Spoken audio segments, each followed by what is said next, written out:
Vamos lá então, pessoal, mais uma de questões, trabalhando agora um tópico que está presente no tal, que é a parte relacionada aos, aos direitos, né, e deveres individuais e coletivos aí da Constituição Federal. Na verdade, vamos observar essa parte aí dos direitos, deveres individuais e coletivos, direitos sociais, nacionalidade, cidadania, direitos políticos, partidos políticos, certo?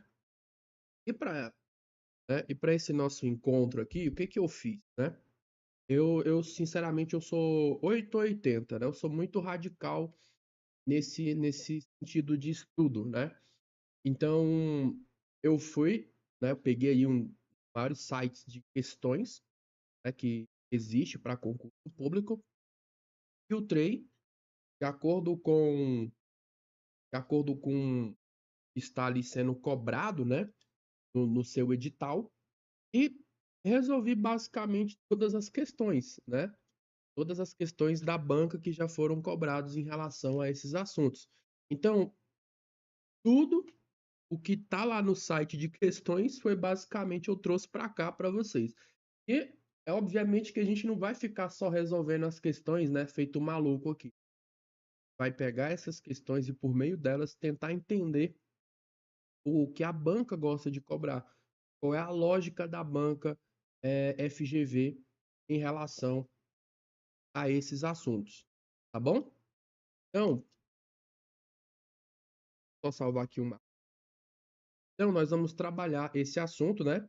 E eu quero que você pegue aí a Constituição, né? Porque eu vou fazer aqui alguns apontamentos, vou indicar alguns artigos e eu espero que você esteja aí acompanhando também com a Constituição, tá? Para você conferir comigo no texto constitucional, certo?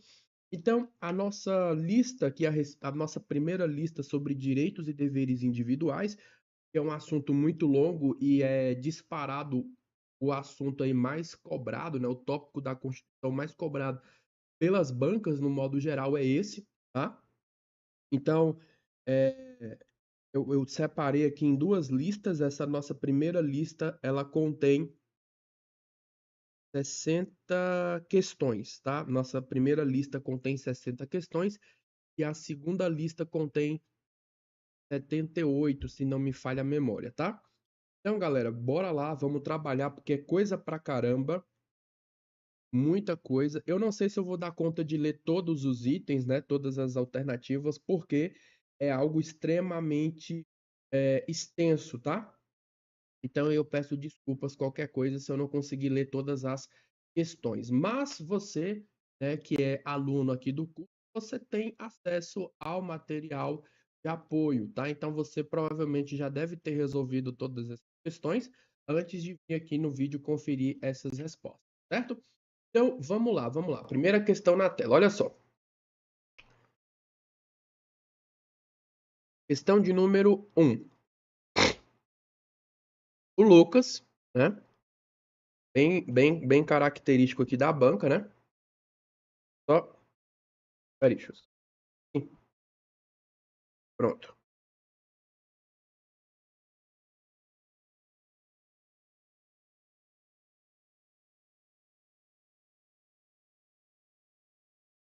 O Lucas, né, um adolescente com 13 anos de idade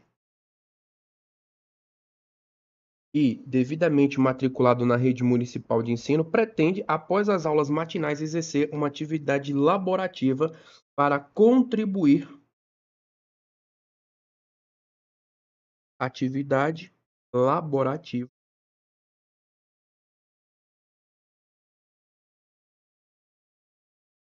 Deixa eu ver aqui. Por que não tá marcando? E agora? Vai. Bom, tá marcando aqui. Deixa eu ver se eu consigo marcar. Ah, que estranho. Não marca. Vou pegar a caneta aqui mesmo. Então, o Lucas quer trabalhar, né? Ele quer contribuir. Qual é o nosso foco de atenção aqui em relação ao Lucas? É a idade dele. Lucas tem 13 anos, certo? Então, o que que pode acontecer? Ó? Por ter 13 anos, ainda que esteja devidamente matriculado, não pode exercer qualquer trabalho, nem na condição de aprendiz. Concordância do pai. Pode trabalhar apenas, né, atividades laborativas noturnas ou perigosas, né, vedando, né, apenas atividades laborativas noturnas ou perigosas. Ele está matriculado, pode exercer atividade laborativa, salvo noturno, perigoso e insalubre. Concordância do pai, pode exercer atividade ainda que trabalhe noturno, salvo na condição de aprendiz. Lucas não pode exercer qualquer trabalho. Então, pessoal, pegando aí o texto da Constituição, artigo 7º, 33. Vamos observar o texto da Constituição, porque aqui, né, é aquele velho ditado, né? Tem que matar a cobra e mostrar o pau, né? Então a gente tem que mostrar onde que está no texto. Vamos lá. Artigo 7º, inciso aqui, ó. Proibição de trabalho noturno perigoso e insalubre a menores de 18 anos e de qualquer trabalho a menores de 16. Salvo na condição de aprendiz a partir de 14 anos. Então, qual a idade que é permitida, que pode começar a trabalhar no Brasil? Né? A partir dos 14, na condição de menor aprendiz, certo? Só que no caso, né, a partir de 14 anos, mas não pode, né, o menor aqui de idade não pode fazer trabalho noturno, não pode fazer trabalho perigoso ou trabalho insalubre, tá? Beleza? Então, nessa situação aqui apresentada na questão, vamos voltar aqui na questão, olha só. A questão ela trouxe elementos que não estão previstos no texto da Constituição. Aqui não interessa se o pai concorda ou não, não interessa se ele está matriculado na rede aí de ensino. O que interessa aqui é a idade, e a Constituição é clara, é proibido, proibido.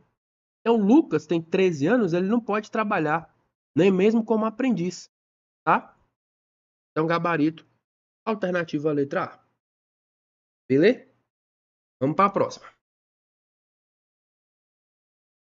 CNU 2025. Rodrigo, maior e capaz, tomou conhecimento de que a autoridade policial competente decretou sua prisão preventiva sob o fundamento de que ele teria praticado um crime de roubo no interior de uma agência dos Correios, localizada em Brasília, no Distrito Federal. Contudo, Rodrigo, que ainda não foi preso, tem inúmeros comprovantes de que, no horário do cometido do delito, né, se encontrava em Salvador, na Bahia. Nesse cenário, considerando as disposições da Constituição Federal, é correto afirmar que, bem cara da FGV, uma questão como essa, né?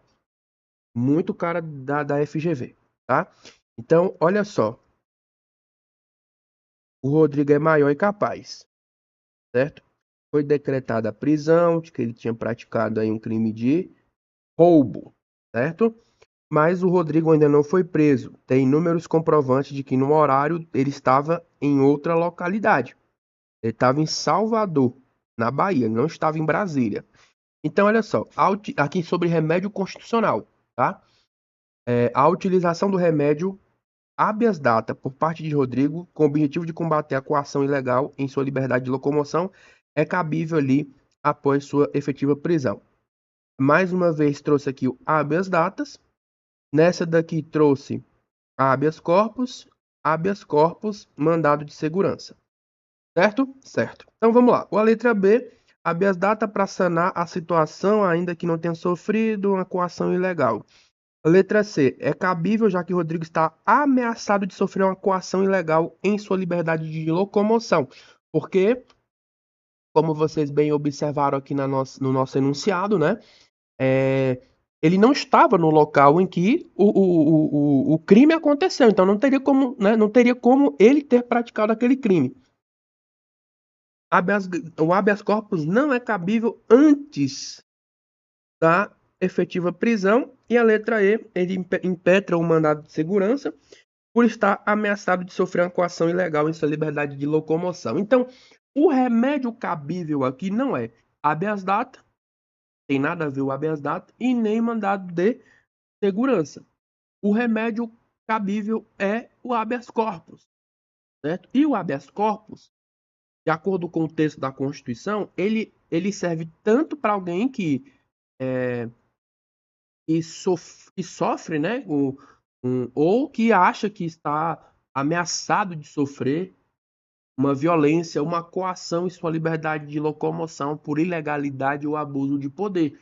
Então, o caso de Rodrigo, né, ele teve ali a sua prisão decretada, mas ele ainda não foi preso, configura uma ameaça iminente à sua liberdade de locomoção, o que legitima a impetração de um habeas corpus preventivo. Então não precisa esperar a merda acontecer para impetrar um habeas corpus, tá? Gabarito da questão, alternativa letra C. Que é um mandado de prisão incabível, né? Porque ele não estava no local em que se deu aquele determinado crime. Próxima. Caio, né, Lucas e Caio, estudantes da Universidade Federal do Pará, organizaram e convocaram a pacífica manifestação mediante a reunião de centenas de pessoas em uma praça pública de Belém em defesa do direito dos povos originários. Nesse cenário, considerando as disposições da Constituição Federal, é correto afirmar que o que acontece aqui, né? Liberdades de reunião. De acordo com o texto da Constituição, todos podem se reunir pacificamente, sem armas, em locais abertos ao público, independentemente de uma autorização, desde que não frustre uma outra reunião anteriormente convocada para o mesmo local, sendo exigido apenas prévio aviso a uma autoridade competente. Ó, então, o que acontece aqui, ó? Letra A. Encontro pacífico organizado e convocado por Lucas e Caio em uma praça pública localizada em Belém pode ocorrer sem intercorrências após autorização da autoridade. Gente, não precisa de autorização da autoridade, certo? Não é necessário a autorização da autoridade, por isso está errado. Nada impede, né? Reunião pacífica, organizada, convocada aqui por Lucas e Caio, uma praça pública. Não frustre outra reunião convocada para o mesmo lugar, exige um prévio aviso. Olha que beleza. Então, essa questão, ao meu ver, ela só tem tamanho. Essa daqui só tem tamanho. Questão de número 3 é letra de lei. Gabarito letra B. Tá? Ó a letra C.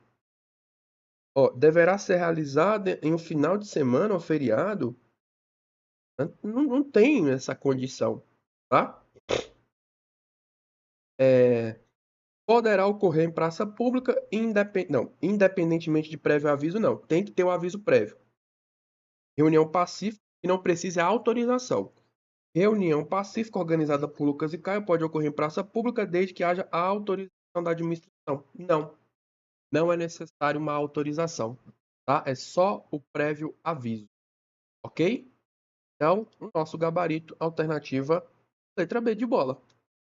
Show de bola? Show de bola, né? Vamos para a próxima.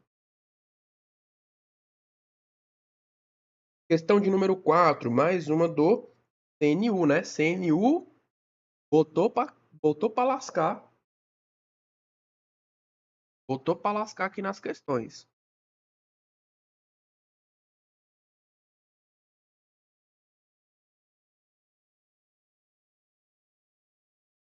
Vamos lá. Fábio, residente domiciliado do município Alfa, no interior do estado do Amazonas, tomou conhecimento que o prefeito da municipalidade editou um ato administrativo ilegal e lesivo ao meio ambiente ecologicamente equilibrado. Preocupado com a situação posta, Fábio buscou informações sobre o que ele poderia fazer para contribuir para a anulação da referida medida. Nesse cenário, em tema de controle judicial da administração pública, considerando as disposições da Constituição Federal, é correto afirmar que, nessa situação, para ir contra um ato lesivo ao patrimônio público, né? Algo que também possa causar dano ao meio ambiente, ao patrimônio histórico e cultural, a ação cabível é ação popular, para anular ato lesivo ao patrimônio ou entidade de que o Estado participe, certo? Então, qualquer cidadão é parte legítima para a população popular. Então, o que é cidadão? Né? Cidadão é diferente, por exemplo, de qualquer pessoa. Um cidadão, ele é um titular de direitos políticos, né? Que é a única exigência, é algo que é o único ponto aqui, né, exigido do, do proponente aqui, né? Então, olha só, Fábio, ainda que comprove sua qualidade de cidadão, não pode ingressar com ação em juízo, apesar de ser um ato administrativo ilegal e lesivo, já que é uma atribuição exclusiva dos órgãos. Não, qualquer cidadão pode. Então tá errada. Fábio não dispõe de instrumentos legais para, por conta própria, buscar anulação. Ação popular. O manejo de uma ação civil pública é a via adequada para que o Fábio postule em juízo a anulação do ato administrativo, juntando ao processo um comprovante de que é residente e domiciliado no município alfa. No caso, a medida aqui é ação popular, não é ação civil pública. Fábio pode ajuizar a ação civil pública visando a anulação do ato administrativo. Ação popular, comprove sua qualidade de cidadão. É uma qualidade de cidadão, como eu falei para vocês. O cidadão é aquele que é titular de direitos políticos, né? Está alistado, é eleitor. Então, para ele fazer essa comprovação, né, um título de eleitor, para mostrar que ele está ali, exercendo seus direitos, etc, etc, né? Seria ali a via adequada, né? Então, gabarito, alternativa, letra E. Questão de número 5, MPU, também foi um concurso aí bem puxado, né? Em razão das graves alterações climáticas com reflexos diretos no bioma que circundava o município Alfa, foi identificado elevação da temperatura e a subida do nível dos rios. Em razão desse quadro, o patrimônio e a identidade física dos munícipes passaram a ser expostas a iminente perigo, o que levou o Poder Executivo Municipal a notificar os proprietários de 3 imóveis urbanos localizados em uma região elevada do município, informando-os de que os referidos imóveis seriam provisoriamente ocupados, de modo a permitir a estruturação de uma operação da Defesa Civil em prol da população. Em relação à conformidade constitucional desta medida, é correto afirmar que ela é, né? Então, vamos observar aqui o nosso caso, certo? Uma situação de eminente perigo público, né? O que a Constituição fala nessa situação? Diante de um iminente perigo público, a autoridade competente poderá usar de propriedade particular assegurada ao proprietário uma indenização anterior se houver dano.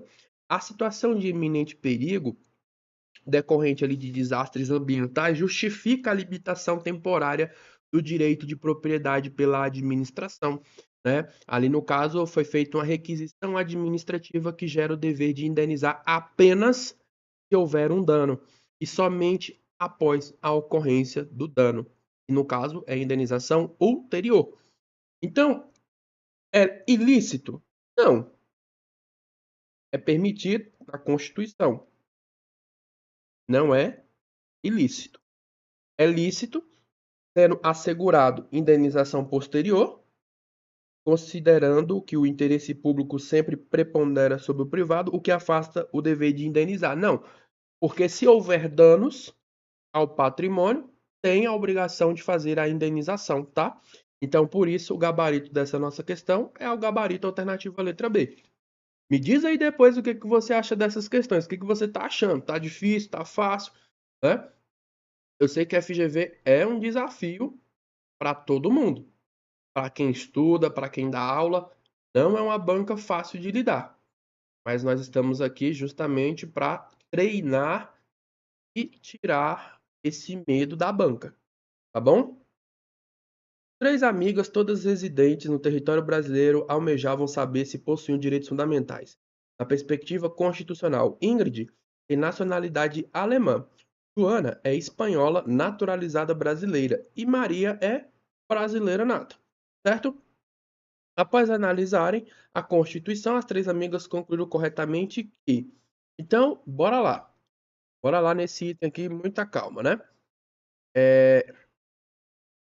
O que a questão está pedindo? Se possuem direitos fundamentais, certo? Então, a Constituição, né, o texto constitucional, elas analisaram a Constituição. A Constituição garante inviolabilidade do direito à vida, liberdade, igualdade, segurança, propriedade aos brasileiros e estrangeiros residentes no país. Né? O Supremo Tribunal Federal tem o entendimento de que é estendido também para aqueles que não são residentes. Né? E as pessoas jurídicas também são ali destinatários dos direitos fundamentais, né, que sejam compatíveis com a sua natureza. Né?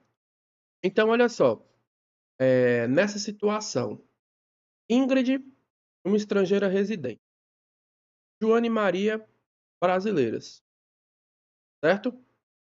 Então, sendo aqui todas, né, todas titulares dos direitos e das garantias fundamentais, tá? É claro que há distinções constitucionais entre brasileiros natos e naturalizados, certo? A gente observa lá no artigo 12, parágrafo 3º, e entre brasileiros e estrangeiros residentes, especialmente em relação a direitos políticos e acessos a cargos públicos. Então, embora todas possuam direitos fundamentais, o rol de direitos e o acesso a certos cargos ou funções, né, no caso, é mais amplo do que o caso aqui que seria para Ingrid, né, que a Ingrid ela é uma estrangeira residente, tá? Então, nessa situação aqui apresentada, ó, Ingrid, nacionalidade alemã, mas está residindo. Joana, espanhola naturalizada brasileira. Ela foi naturalizada, brasileiro naturalizado, né? E a brasileira nata, certo? Todas são alvo de direitos fundamentais. E Joana e Maria é algo mais amplo do que Ingrid, certo? Por exemplo, Ingrid, ela pode concorrer a algum cargo político? Não, né? Direitos políticos dela não se exerce aqui. A Joana pode concorrer a algum cargo político? Pode, mas pode todos? Não, porque ela não pode, por exemplo, cargos que são privativos de brasileiro nato, tá? Mas é um pouco mais amplo do que os direitos aqui da Ingrid. Maria, pode? Pode, né? Ela é brasileira nata, certo? Então, de fato, Joana e Maria têm ali direitos mais amplos que Ingrid, tá bom? Então, questão letra E. Todas têm direitos fundamentais, mas um tem mais que outros, né? Beleza? Em uma determinada relação processual, o autor da ação sustentou que o seu direito à honra foi violado em razão de expressões ofensivas zaradas pelo réu, o que levou a pedir reparação de danos morais que sofreram. O réu, por sua vez, argumentou que deveria ser reconhecido o seu direito fundamental à liberdade de expressão. O órgão jurisdicional competente, ao julgar a demanda, decidiu corretamente que, olha só, qual é a base para essa questão? Liberdade de expressão. Nós temos ali pontos no artigo 5º, incisos 4 e 10, certo? E aqui, na verdade, o inciso 4, né, a liberdade de expressão. Vamos até pegar aqui o texto. Vou pegar aqui, ó. Inciso 4. é livre a manifestação do pensamento, certo? Mas também está sendo discutido aqui nessa questão a intimidade, vida privada, honra e imagem das pessoas, certo? E no caso aqui, o que que acontece? O que que acontece? Houve um pedido de reparação dos danos morais, tá? Porque houve uma violação do direito à honra. No direito constitucional, quando há uma colisão entre os direitos fundamentais, e no caso o direito à honra e o direito à liberdade de expressão, não existe uma hierarquia, não há uma prevalência entre eles. Então, tome muito cuidado, tá? Anota aí no seu caderninho, não há hierarquia, não há uma prevalência de um direito sobre o outro, certo? Não há. A solução, ela vem por meio de uma ponderação de valores ou princípios, que vai analisar, né, o peso de cada direito à luz das circunstâncias do caso concreto. Então, olha só, o direito do autor considerado de modo abstrato ocupa uma posição preferente. Não há, né, preferente, preponderante, né, superior. Não há. É uma colisão entre esses direitos. Então tem que ser feita uma ponderação. O direito preponderante, considerado de modo abstrato, também será preponderante na situação concreta. Não. O direito do réu, considerado de modo abstrato, ocupa uma posição, preferente. Um direito não se sobrepõe ao outro. Os referidos direitos fundamentais que se encontram em colisão, que se encontram em colisão, exigem o surgimento de posições jurídicas definitivas. Aqui no caso, vai ser analisado, vai ser ponderado, certo? De acordo com as circunstâncias do caso concreto. Então, os referidos direitos que se encontram em colisão devem ser ponderados conforme as circunstâncias do caso concreto. Alternativa letra A, ou letra E. Alternativa letra E. Ok? 8. O estabelecimento de direitos específicos para a proteção de crianças e adolescentes dependeu do desdobramento de um longo processo histórico. Esses direitos passaram a ser estabelecidos oficialmente a partir ali da Primeira República, a partir de 1888, no novo Estado, 1922, ou a partir da Constituição de 1988. Essa proteção foi a partir da Constituição de 1988, certo? Está lá no artigo 227 da Constituição, gabarito letra E. A Lei Federal de número X, com o objetivo de exasperar o combate ao crime organizado, dispôs que o silêncio dos investigados que se encontrem presos provisoriamente pela prática da infração penal de organização criminosa, bem como pela prática de crimes conexos, seria interpretado em seu desfavor. Esse diploma normativo, comemorado por alguns setores do ambiente sociopolítico, foi duramente criticado por outros. Considerando os balizamentos estabelecidos pela ordem constitucional, é correto afirmar que esse diploma normativo afronta o direito fundamental ao silêncio, de modo que a prova produzida com base na Lei Federal X é ilícita.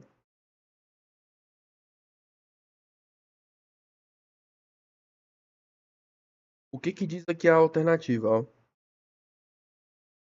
Silêncio daqueles que se encontram provisoriamente, né, presos pela prática penal de organização criminosa, bem como pela prática de crime conexo, ser interpretado em seu desfavor. Gente, a Constituição, ela diz, né, que o preso vai ser informado dos seus direitos e ele tem o direito de permanecer calado, tá? É um direito, o direito ao silêncio é um direito à não autoincriminação, certo? É um direito de não produzir provas contra si e não se autoincriminar. Então, a imposição legal de que o silêncio seja interpretado em desfavor do investigado é uma afronta à garantia constitucional, certo? Que torna o diploma inconstitucional e, no caso, a prova, né, tornaria ilícita. Então, o diploma afronta um direito ao silêncio, certo? De modo que a prova produzida é ilícita. Letra A. A prova não é lícita, certo? Ainda que se trate de prova ilícita, pode ser considerado pela autoridade competente na medida em que se mostre relevante para a conclusão da investigação. Se é prova ilícita, ela não vai ser considerada. A sistemática de combate não pode ser objeto de disciplina diferenciada, sob pena de afronta à isonomia. Logo, aqui, ó, de combate à organização não pode ser objeto de disciplina diferenciada, que não é o ponto.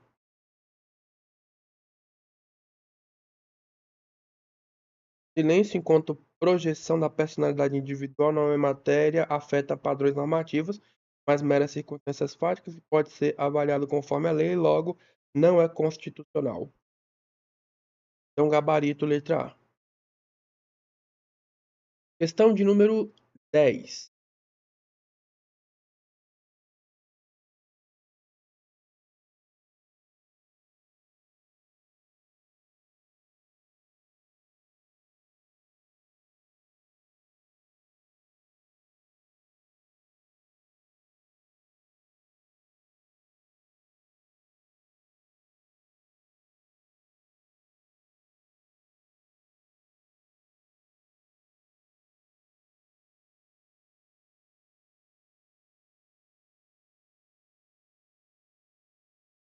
Olha só.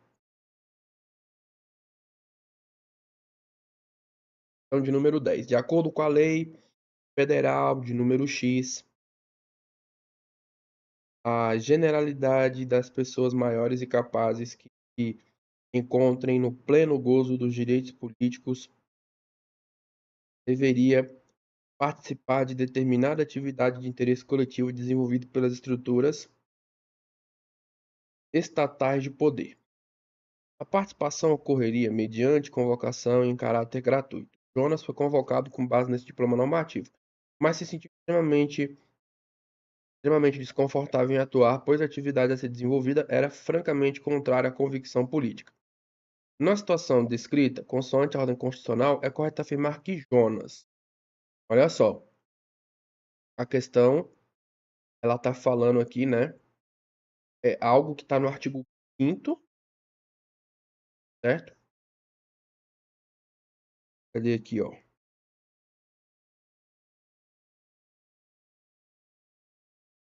Artigo 5º, inciso 8º, né?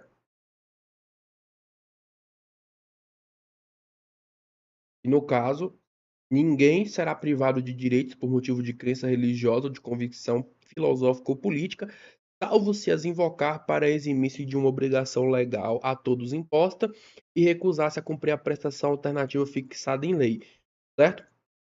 A recusa em cumprir a obrigação por convicção política, desde que haja o cumprimento da prestação alternativa, mantém Jonas em pleno exercício dos seus direitos, tá?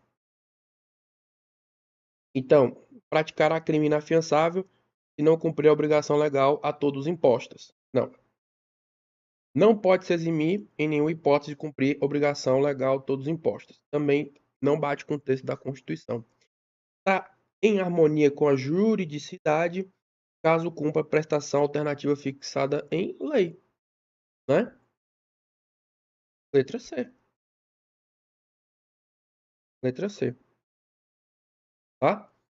É o texto da Constituição. Ninguém será privado de direitos por motivo de crença religiosa ou de convicção filosófica ou política, salvo se invocar para eximir-se de obrigação legal a todos impostas e recusar cumprir uma prestação alternativa fixada em lei. TJMT. Em razão da escalada da violência no estado Alfa, Um grupo de amigos iniciou discussões sobre, né, aqui com o objetivo de criar uma associação civil, com organização e táticas inspiradas na atuação militar, formada por pessoas que tenham direito ao porte regular da arma de fogo. O objetivo seria desenvolver uma forma de autodefesa dos membros da associação com estrita observância dos direitos humanos. Ao analisarem a sistemática constitucional em relação à viabilidade de realizar o objetivo almejado, concluíram corretamente que, olha só, eles querem, né, criar uma associação. Isso aí é permitido para fins lícitos, vedadas a de caráter paramilitar. Então, uma associação com organização e táticas inspiradas na atuação militar para a autodefesa é uma organização paramilitar. É proibido pela Constituição. Né? Então, é vedada a formação de uma associação com essas características. Letra A. 12.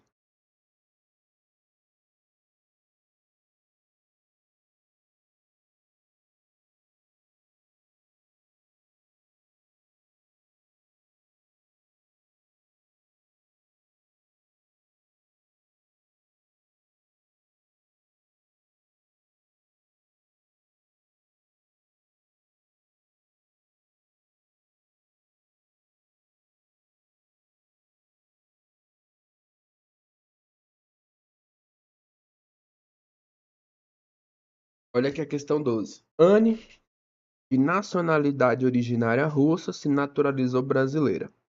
Em momento posterior, casou-se com Pedro, né, de nacionalidade espanhola. Para facilitar sua integração, a família do marido decidiu se naturalizar espanhola. Anos depois, ao retornar ao Brasil, ele teve dúvida, né, se mantinha a nacionalidade brasileira.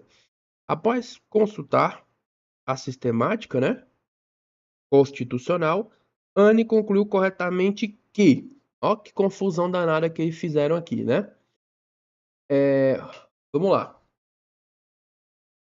Artigo 12, parágrafo 4, é aqui o texto da Constituição.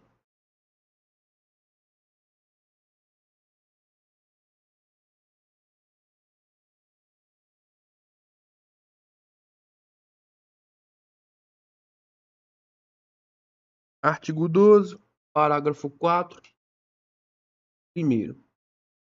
Estabelece que será declarada perda da nacionalidade, né, do brasileiro que tiver cancelada sua naturalização por sentença judicial, certo?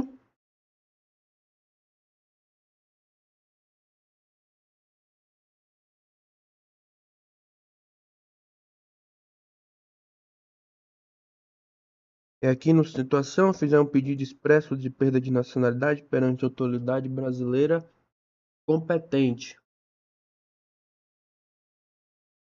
que é o caso aqui dessa alteração feita pela emenda constitucional 131, tá? Então, Anne, uma brasileira naturalizada, ela pode perder a sua nacionalidade brasileira em duas hipóteses, né? Na situação de cancelamento da naturalização por uma sentença judicial e um pedido expresso de perda, certo? Então vamos analisar aqui a questão. Perde a nacionalidade ao se naturalizar espanhola sem que isso fosse a condição para o exercício de direitos civis. Não é o caso. Mantém a nacionalidade brasileira, a qual, uma vez adquirido pela naturalização, é permanente. Opa, tô lendo aqui a letra. Nacionalidade, mantém a nacionalidade brasileira, a qual, uma vez adquirida pela naturalização, é suscetível de renúncia, pode ser perdida. Somente perderá, né? Esse somente aqui torna errada, né? E Ministério da Justiça. Aqui, meu povo, ó, mantém a nacionalidade brasileira, embora possa vir a perdê-la, né? tá? Pode vir a perdê-la em uma razão de sentença judicial, né? Presente uma causa que a justifique ou renúncia. E no caso, são essas as duas situações aqui apresentadas pelo texto constitucional. A situação de sentença judicial, uma situação de perda, tá? Então, por isso, gabarito alternativo letra E. 13. Maria, filha da governadora do estado Alfa, pretende iniciar sua vida pública concorrendo a cargo eletivo, mas tinha dúvida se o parentesco com a sua mãe configurava um óbice à realização desse objetivo. Então, Maria, filha de governadora. Nós temos ali no texto, né, a inegibilidade reflexa, né, no artigo 14, parágrafo 7º da Constituição, determina que são inelegíveis no território de jurisdição do titular o cônjuge, os parentes consanguíneos ou afins até o segundo grau ou por adoção do presidente, do governador, do estado ou território do DF, prefeito ou de quem os haja substituído dentro de 6 meses anteriores ao pleito, salvo se já titular de mandato eletivo e candidato à reeleição, né? Como Maria é filha da governadora, é um parente aqui de primeiro grau, ela está inelegível para concorrer a qualquer cargo eletivo que conte no território de jurisdição da mãe, a menos quadre na exceção de já ser titular de mandato e candidato à reeleição, tá? No caso aqui, ela quer iniciar. Então, olha só, somente pode concorrer a nível estadual a cargo do Poder Legislativo. Não. Pode concorrer a cargo eletivo a nível municipal e federal, não estadual. Né? Aqui, no caso, gera para todo o estado.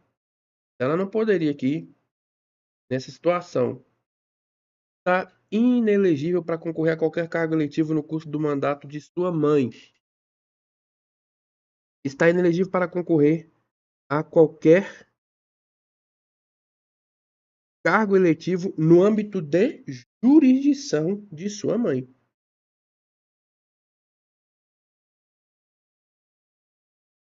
O ponto aqui é a jurisdição, letra D. Parentesco não importa? Claro que importa. Maria, estudante de Direito, resolveu apresentar o seu trabalho de conclusão de curso sobre as disposições constitucionais aplicáveis ao direito penal, motivo pelo qual passou a estudar detalhadamente a temática. De acordo com a narrativa e considerando as disposições da Constituição Federal, analise as afirmativas a seguir. Nenhuma pena passará da pessoa do condenado, podendo a multa, a obrigação de reparar o dano e a decretação do perdimento de bens ser, nos termos da lei, estendida aos sucessores e contra eles executados até o limite do prejuízo causado. Olha só, esse primeiro item tá certo, pessoal? A Constituição fala que nenhuma pena passará da pessoa do condenado, podendo a obrigação de reparar o dano e a decretação do perdimento de bens ser, nos termos da lei, estendida aos sucessores e contra eles executados até o limite do valor do patrimônio transferido. Né? Então, no caso aqui, ó, não é até o limite do prejuízo causado. O limite é o patrimônio transferido. Então, o item 1 está errado. O item 1 está errado, então letra D e letra E tá fora. Estão fora aqui da jogada. Certo? Vamos ser práticos. Vamos analisar aqui o item 4, porque se o item 4 estiver errado, né, a gente já elimina aqui ele, né? Então, olha só, a lei penal não retroagirá, salvo para beneficiar o réu. Isso aqui está correto, né? Está correto esse item. Beleza? Então, logicamente, se o item 4 está correto, a letra A está fora. A prática do racismo constitui crime inafiançável, imprescritível, sujeito à pena de reclusão nos termos da lei. Certo? Não haverá pena de morte, salvo em caso de guerra declarada, de caráter perpétuo, salvo em caso de condenação pela prática de crime doloso. Não tem essa exceção prevista, tá? na situação de, né, que no caso, né, de caráter perpétuo, não tem essa exceção, não vai ter pena de caráter perpétuo, ponto e acabou, tá bom? Então, gabarito, letra C. Questão de número 15. O que diz aqui a questão de número 15? Questão da FGV é pesada, né? Pesadíssima. Olha só, é livre, é livre a criação, fusão, incorporação, extinção de partidos políticos, resguardada a soberania nacional, o regime democrático, o pluripartidarismo e os direitos fundamentais da pessoa humana. Em relação ao tema, é correto afirmar que deputados federais, estaduais, distritais e os vereadores que se desligarem do partido pelo qual tenham sido eleitos não perderão o mandato. Tá certo esse item? A regra é a perda do mandato por infidelidade partidária, salvo a anuência ou justa causa, né? Então, a letra A, ela está errada. Partidos políticos, após adquirirem personalidade jurídica na forma da lei civil, registrarão seus estatutos no STF. É no TSE. É no TSE, não é no STF. Somente terão direito a recursos no fundo partidário e acesso gratuito à rádio e à televisão na forma da lei os partidos políticos que obtiverem nas eleições para a Câmara dos Deputados no mínimo 10% dos votos válidos. No caso, 3%, distribuídos em pelo menos um terço das unidades da federação. Dos recursos oriundos do Fundo Especial de Financiamento de Campanha e do Fundo Partidário destinado às campanhas eleitorais, partidos políticos devem obrigatoriamente aplicar 30% em candidaturas de pessoas pretas e pardas nas circunscrições que melhor atendam aos interesses e estratégias partidárias. É o artigo 17, parágrafo 9º, certo? Gabarito letra D. Partidos políticos devem aplicar no mínimo 1%. Na verdade, é 5%, não 1%. Então, gabarito letra D. 16. Avalie se a perda ou a suspensão de direitos políticos dar-se-á no caso de recusa de cumprir a obrigação a todos impostos ou prestação alternativa. Está correto? Artigo 5º, inciso 8º.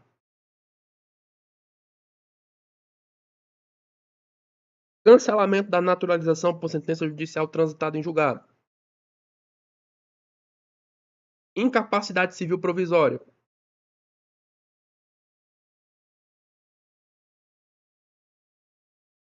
No caso, seria incapacidade civil absoluta. Improbidade administrativa. Então, 1, 2 e 4. Letra C.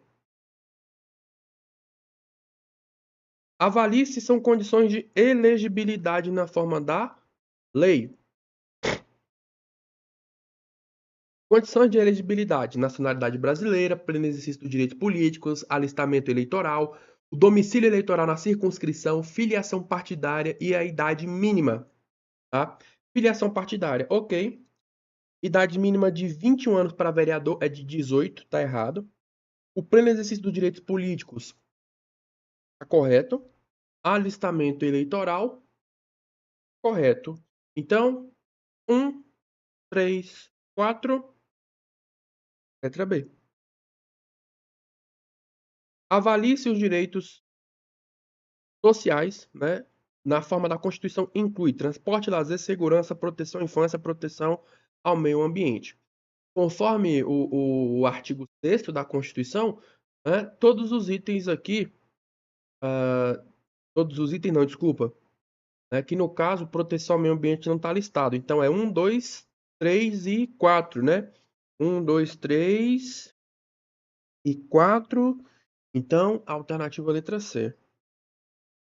Privativo de brasileiro nato, à exceção de um.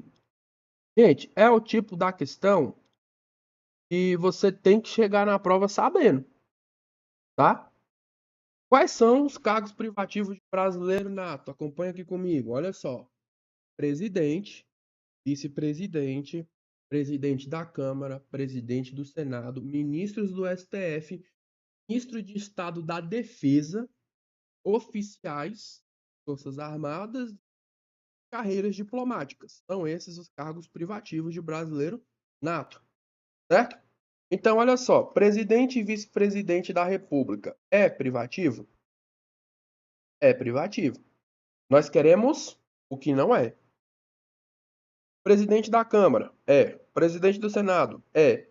Ministro do Supremo Tribunal? Todos os ministros, tá? Certinho. Governador de Estado? Não é privativo. Gabarito letra E. Bora lá. Impetração de mandado de segurança coletivo e ação populares. Primeiro item.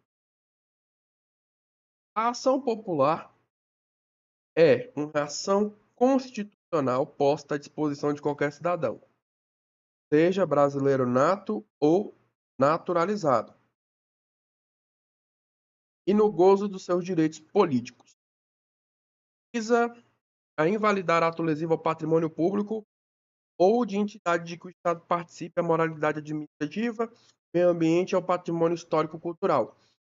Questãozinha, letra de lei, artigo, está lá no artigo 5º, né, na Constituição, está lá no inciso 73, se não me falha a memória, tá correto. Primeiro item correto.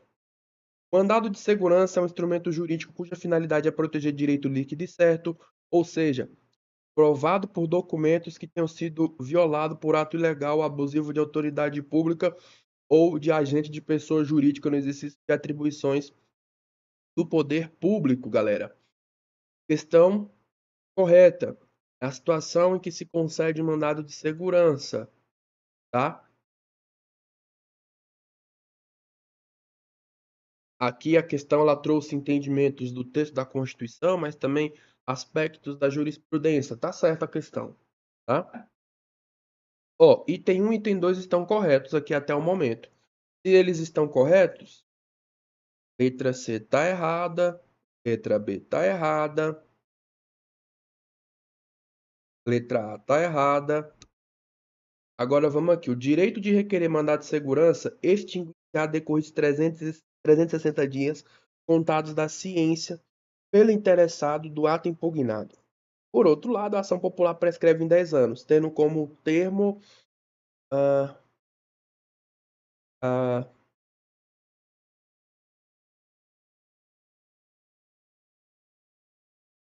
vai ver aqui, né?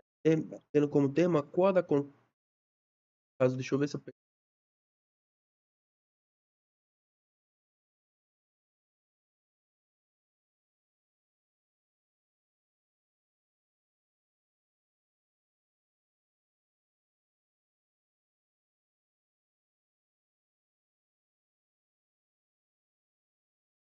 tendo como termo a qual da contagem do prazo a data da publicidade do ato lesivo ao patrimônio. Aqui no caso, a alternativa letra D, né? Ela está correta, é nosso gabarito, porque o item 3 está errado. Lei do mandado de segurança, que é a Lei 12.016, e a Lei da Ação Popular, que é a 4.717, estabelecem, respectivamente, os prazos de 120 dias para o mandado de segurança, 5 anos para a ação popular. São aí os prazos, né? E a questão trouxe os prazos errados aqui na questão, certo? Então, galera, o gabarito da nossa questão, alternativa letra D. Alternativa letra D. Show? Vamos lá. Sobre os direitos e garantias fundamentais no país, analise as afirmativas a seguir. Uma das implicações do direito à vida é a proibição constitucional da pena de morte, a menos guerra declarada pelo presidente da República e autorizada pelo Congresso Nacional. Tá certo essa questão aqui, esse nosso item? Questão 21. O item primeiro aqui está correto? Né? Constituição Federal proíbe a pena de morte, salvo em caso de guerra declarada. Certo. Trouxe aqui um pouco mais de elementos, mas está correta. O direito à propriedade privada também é um direito fundamental. Deste modo, não há possibilidade de desapropriação. A Constituição prevê a desapropriação por necessidade, utilidade pública ou por interesse social. Está errado. Direito à liberdade se estende à liberdade de pensamento e de expressão artística, intelectual e comunicação. O item está correto, artigo 5º, inciso 6º. 1 e 3, gabarito letra D.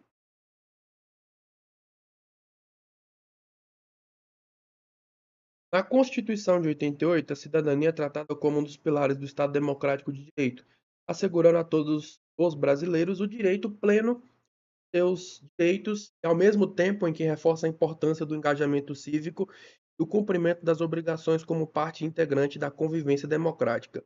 Assinale a opção que apresenta um dever do cidadão. Contribuir para a Previdência apenas de forma facultativa tem facultativa ali para todos os cidadãos, né? Tem a obrigação legal, né? Tá errado, né? A previdência aqui não é facultativa. Votar nas eleições municipais e estaduais, sendo este um dever facultativo, obrigatório.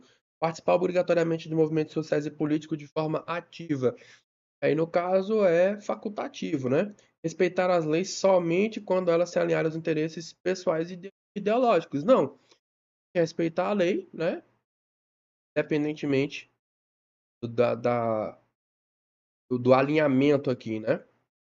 Então, sobrou a letra E, né? Cumprir as obrigações militares nos termos da lei para cidadão do sexo masculino. Aqui no caso, né, o serviço militar é uma obrigação constitucional, tá? Tá correto aqui a nossa questão.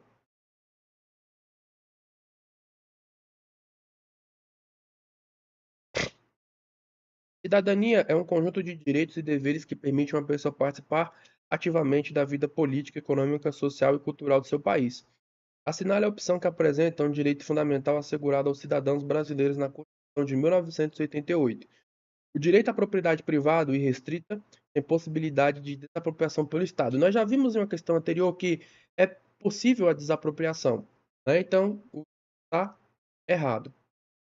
O direito ao trabalho com a garantia de emprego vitalício a todos os cidadãos. Aí seria bom demais, né? Aí não precisaria estudar para concurso. Tá errado, tá? Tá errado. Tem emprego vitalício.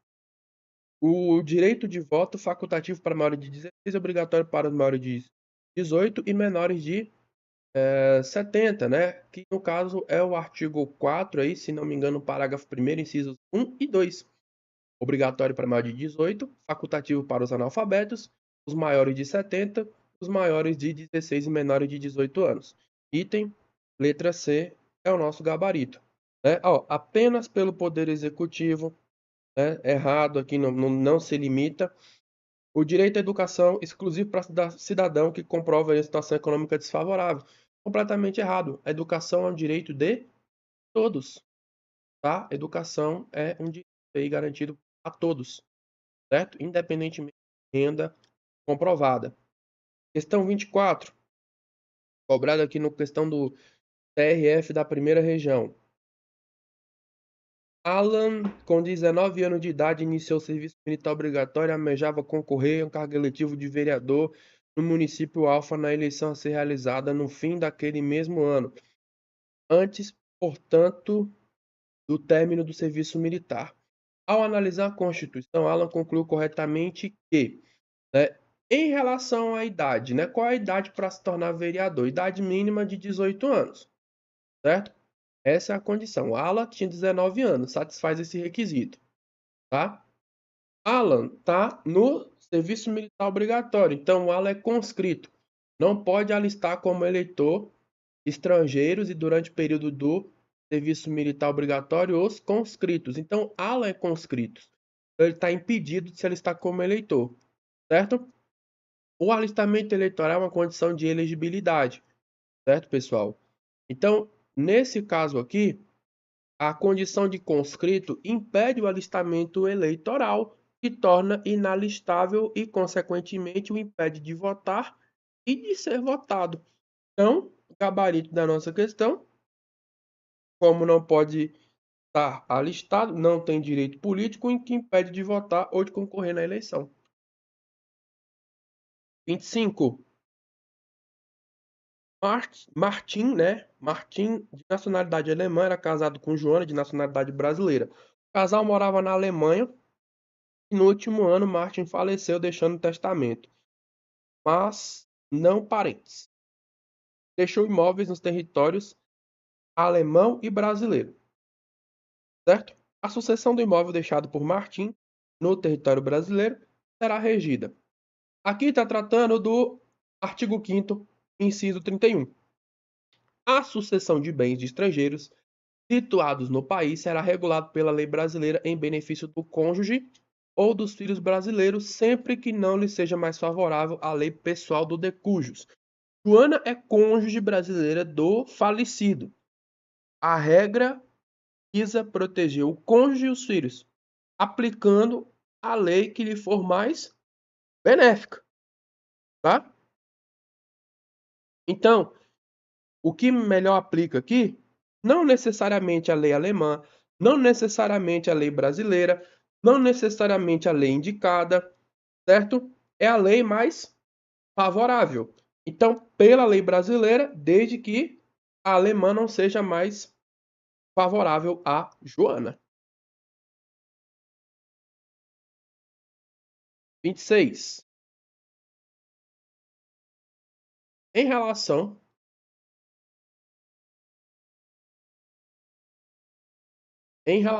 às características e à natureza dos direitos fundamentais, é correto afirmar que direitos fundamentais são instrumentos de natureza processual e assecuratória. Visam assegurar o respeito devido aos valores constitucionais. Primeiro item, tá certo? Ó, são um instrumento de natureza processual. Os direitos fundamentais são mais abrangentes, né? De várias naturezas. Individual, social, né? Nacionalidade, política, e não apenas processuais. Então tá errado. Direitos fundamentais são absolutos. Não há direito fundamental absoluto.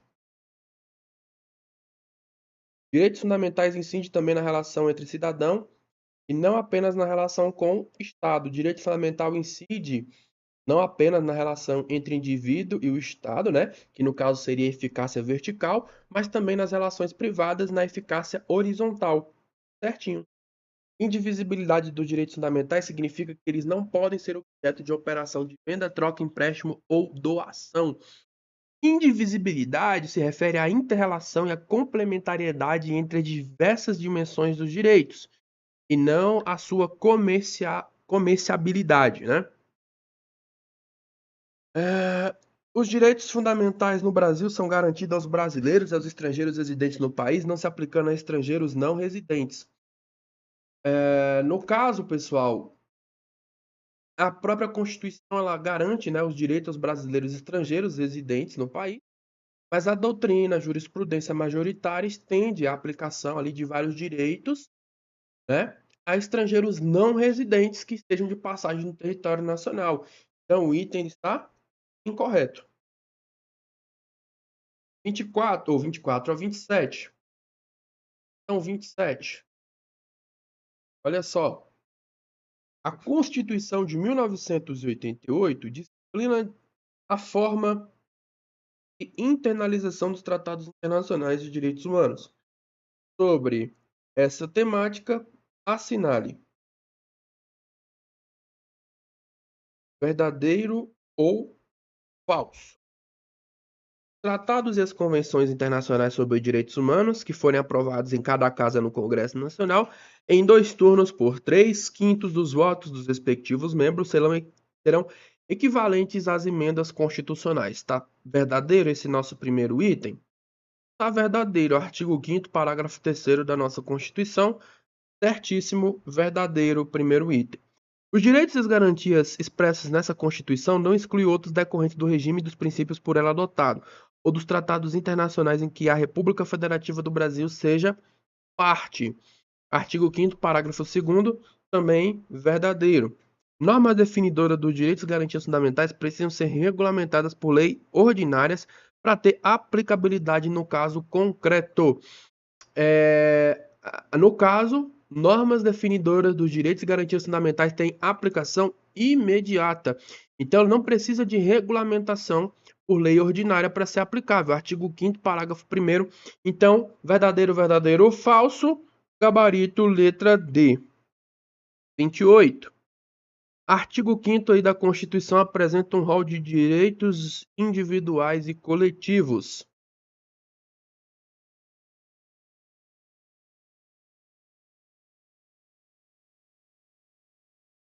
Olha só, os tratados de direitos humanos, né, devem seguir um rito de aprovação da lei ordinária para ser exigível no território nacional. Isso aqui a gente já viu na questão anterior, né? Não é esse o rito de uma lei ordinária, tá? É um rito especial, 3/5, 2 turnos nas duas casas, status de emenda constitucional. Então tá errado. Os direitos e garantias elencados são os únicos. Na verdade, ele não é um rol taxativo, tá? Os direitos e as garantias do artigo 5º não são um rol taxativo, não são os únicos que podem ser exigidos pelo cidadão brasileiro, tá bom? Ninguém será submetido a tortura nem a tratamento desumano ou degradante, ressalvados casos imprescindíveis à obtenção de confissão da prática de um crime. Gente, não se pratica, né? Não se pratica tortura, né? De forma alguma. Aí, no caso, é uma proibição absoluta. A lei penal poderá retroagir na hipótese em que for mais benéfica para o réu. Letra de lei, correto. Letra da Constituição. A ação de grupos armados, civis ou militares contra a ordem constitucional e o Estado democrático constitui um crime de menor potencial ofensivo, cabível à aplicação da fiança. Eles estão no rol de crimes inafiançáveis e imprescritíveis, então tá errado. 29. Ó, aqui nós temos uma questãozinha muito boa para revisar vários remédios constitucionais, ok?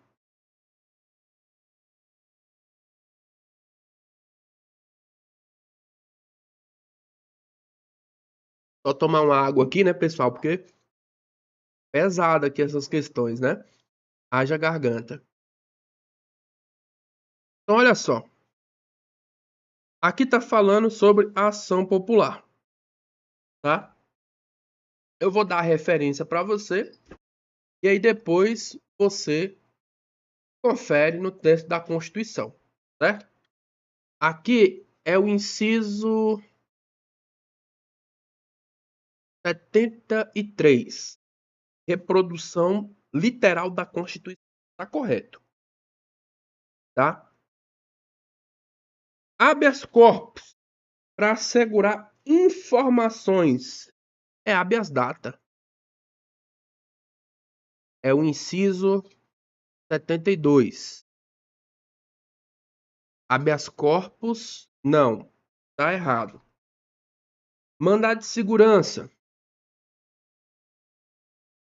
Mandado de segurança que é o inciso 69, né? Corretíssimo. E o habeas datas?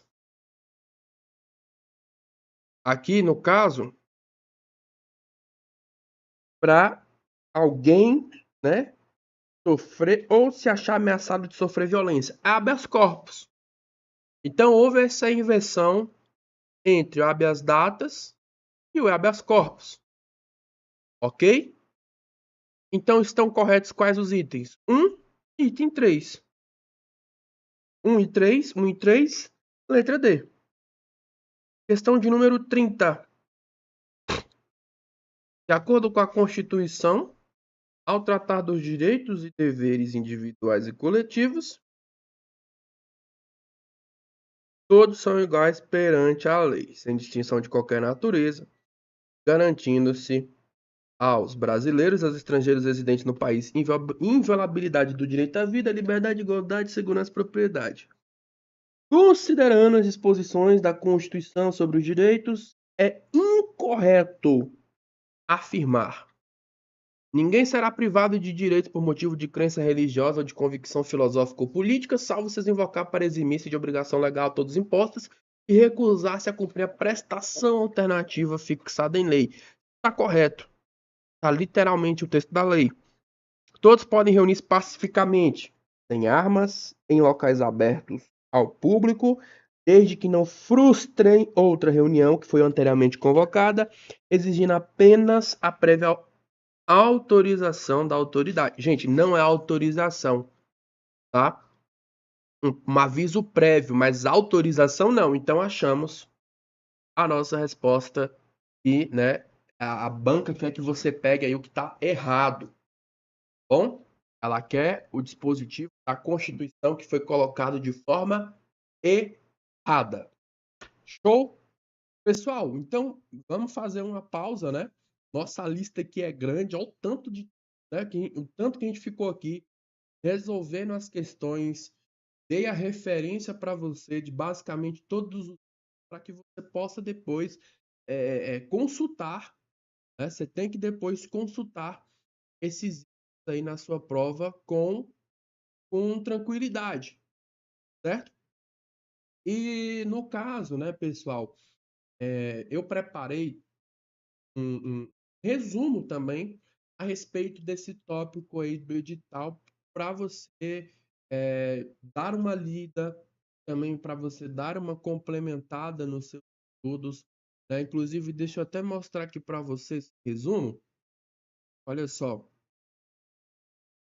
eu fiz aqui um resuminho para você, né? Além do resumo, também uma análise dos principais tópicos que foram cobrados aqui pela banca em relação a esse tema. Então, em disparado, direitos individuais e coletivos, que é o artigo 5º, aí é o mais cobrado, certo? Então, tem que ler aqueles dispositivos da Constituição, aqueles incisos. Tá? Em segundo lugar, veio direitos políticos. Em terceiro lugar, direitos sociais. Em quarto, nacionalidade. Em quinto, partidos políticos, certo?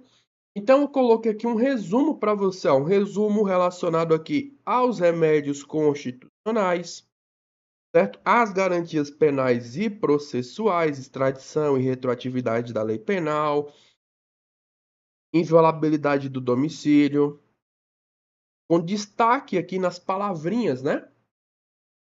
Geralmente aí a banca gosta de ficar mexendo.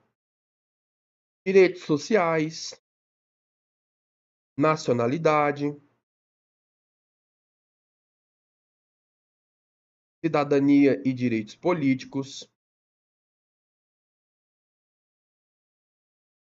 É claro que isso daqui não é um material teórico completo para você estudar o tema. É um resumo para te auxiliar nas suas revisões, nas suas resoluções de questões. Então, eu tentei colocar aqui nesses resumos, eu busquei colocar no resumo aquilo que é mais recorrente nas questões da banca. Se você encontrar algo que não foi abordado, que não foi explorado aqui no resumo, você deve complementar, tá? O resumo, ele é apenas uma muleta para você se apoiar, tá? Ele não é algo extremamente completo, mas ele vai em cima daquilo que é mais cobrado, tá bom? Para complementar suas revisões, beleza? E, gente, essas questões, né? Essas questões não, esse resumo em especial, ele foi elaborado com base nas questões, tá? Foi elaborado com base naquilo que a banca mais gostou de cobrar ao longo dos anos, beleza? Então eu espero que isso ajude você a revisar, a estudar todo esse conteúdo, Beleza, meu povo? Galera, então é isso que eu tinha para passar dentro desse bloco. A gente vai fazer aqui uma pausa. FGV é pesada, são questões longas, né? E eu vou dar uma pausa aqui para dar uma descansada também na voz, porque haja garganta, tá? Então é isso. A gente se encontra num próximo bloco para tratar mais assuntos para você chegar firme e forte na sua prova, confiante. Pegue as listas, faça, refaça, leia, não tenha preguiça, porque na sua prova vai ser puxado também da mesma forma.